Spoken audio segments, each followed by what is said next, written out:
যেই মেয়ে তার স্বামীর সম্মানকে নিচু করে, সে তার স্বামীর সম্মানকে নিচু করে না, সে তার নিজের সম্মানকে নিচু করে। এটা মেয়েরা বোঝে না। আমার স্বামী আমার সম্মানের জায়গা। আমার স্বামী ভালো থাকলে আমি ভালো, আমার স্বামী খারাপ থাকলে আমি খারাপ। আমার স্বামীর সম্মান বাড়লে আমার সম্মান বাড়বে, আমার স্বামীর সম্মান কমলে আমার সম্মান কমবে। ঠিক কিনা বলেন?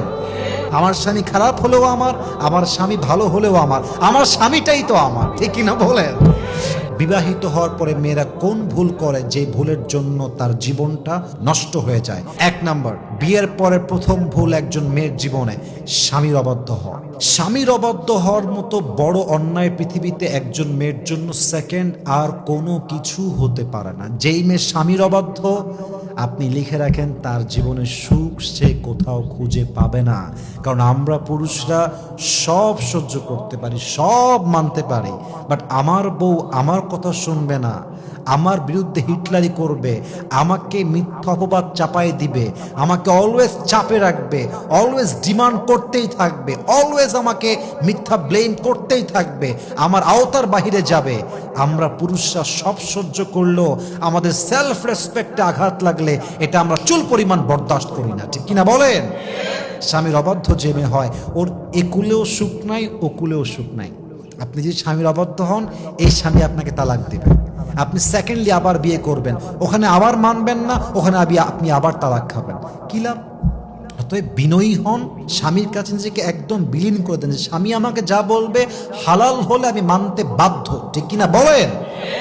আপনি স্বামীর অবাধ্য হবেন না। 1 নাম্বার। 2 নাম্বার, বিয়ের পরে মেয়েদের জীবনের সবচেয়ে বড় ভুল হচ্ছে মেয়েরা স্বামীর খারাপ সময় আসলেই ব্যাস রূপ চেঞ্জ। বলেন তো সবাই এরকম মেয়ে আছে না নাই? ভালো সময় আসলে স্বামীকে বলে আই লাভ ইউ জান, তোমার মতো ভালো কেউ হতে পারে না, তুমি সফল পুরুষ, তুমি আমার জীবনের সবচেয়ে সেরা মানুষ। আর খারাপ সময় আসলেই যেই বউটা স্বামীকে সবচেয়ে বেশি ভালোবাসতো, সেই বউটার রূপটা পর্যন্ত চেঞ্জ হয়ে যায়। ঠিক কিনা বলেন? আমি আমার পার্সোনাল লাইফে দেখেছি, এটা আমি কখনো এর আগে বলি নাই, আজকে বলছি ফার্স্ট টাইম। আমি আমার পার্সোনাল লাইফে দেখেছি যেই মেয়েরা স্বামীর সঙ্গে খারাপ সময়ে সময় দিয়েছে, তার হাতটা শক্ত করে ধরেছে, তার পাশে দাঁড়িয়েছে এবং সাপোর্টিভ একটা রোল প্লে করেছে, আল্লাহ তাকে সুখের জীবন দিয়েছে। একটা সময় গিয়ে সে সুখের জীবন পেয়েছে, একটা সময় গিয়ে তার স্বামীকে আল্লাহ তাআলা সামর্থ্যবান বানিয়েছেন। আর যেই মেয়েটা স্বামীর সঙ্গে বেঈমানি করেছে, স্বামীর সঙ্গে খারাপ সময় রূপ চেঞ্জ করেছে, একটা সময় আসে এমন যখন এই মেয়েটা কোথাও আর ঠাঁই পায় না। ঠিক কিনা বলেন? স্বামীর খারাপ সময় আসলে don't change your character, don't change your face, change করবেন না। স্বামীর ভালো হলেও আমি আছি, স্বামীর খারাপ হলেও আছি আমি। আমার স্বামী খারাপ হলেও আমার স্বামী ভালো হলেও আমার স্বামীটাই তো আমার। ঠিক কিনা বলেন? অতএব স্বামীর জন্য অবশ্যই সাপোর্টিভ রোল প্লে করবেন, আপনার জীবনটাকে সুখময় করবে একজন, তিনি কে? 3 নাম্বার, অনেক মেয়ে দেখবেন স্বামীর বাড়ির কথা অন্য বাড়ি দিয়ে লাগায়। স্বামীর বাড়ির কথা হচ্ছে 4 দেয়ালের মাঝে সীমাবদ্ধ, এটা বাহিরে বের করলেন মানে আপনি শেষ, আপনার সব শেষ।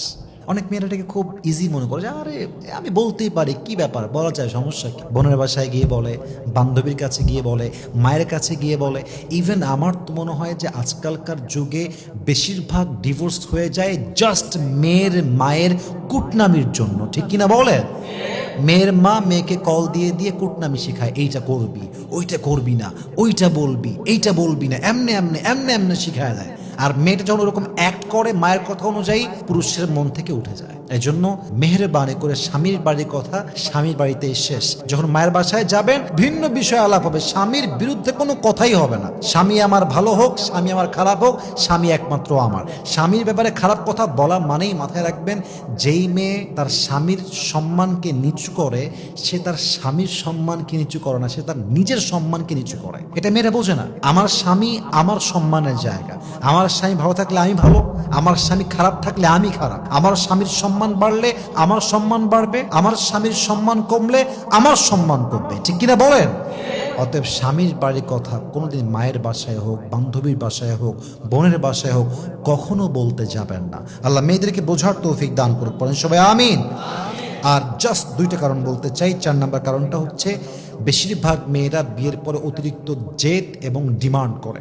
যেই মেয়েরা জেদি হয় সংসার তাদের জন্য নয়। সংসার হচ্ছে সেই মেয়েদের জন্য যারা স্যাক্রিফাইস করতে পারে, যাদের মাঝে স্যাক্রিফাইস করার একটা মেন্টালিটি আছে। যেই মেয়েরা জেদি হয়, যাদের ডিমান্ড আকাশচুম্বী, এটা চাই ওটা চাই, ওটা দাওনি কেন, এটা দাও না কেন, এখনই দাও, এখনই লাগবে, এই মেয়েদের জন্য সংসার নয়। আই এম সো সরি, এদের জন্য সংসার নয়। সংসার হচ্ছে স্যাক্রিফাইসের জায়গা, সংসার ত্যাগের জায়গা, সংসার মানিয়ে নেওয়ার জায়গা। সংসার এমন একটা জায়গা, আপনি দেখছেন আপনার সামনের মানুষটা ভুল, তবুও চুপ থেকে সবর করার নামই হচ্ছে সংসার, ঠিক কিনা বলেন? অতএব সংসারে গিয়ে জেদ করবেন না, ডিমান্ড করবেন না।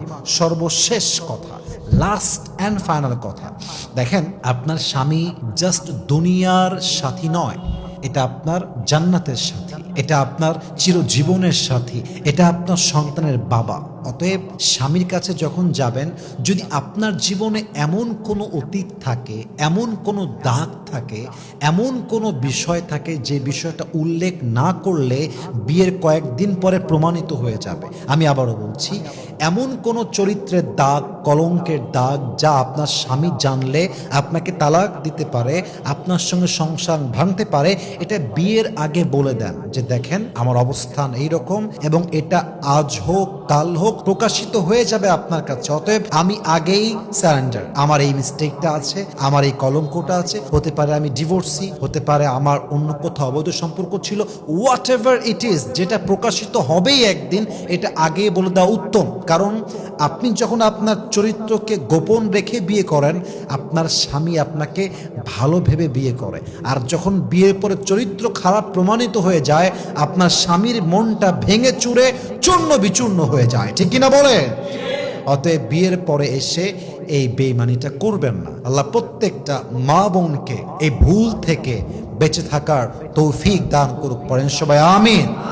এবং প্রত্যেকটা মা বোনকে আল্লাহ তাআলা এই প্রত্যেকটা বিষয় থেকে সাবধান হয়ে চলার তৌফিক দান করুক, পড়েন সবাই আমিন।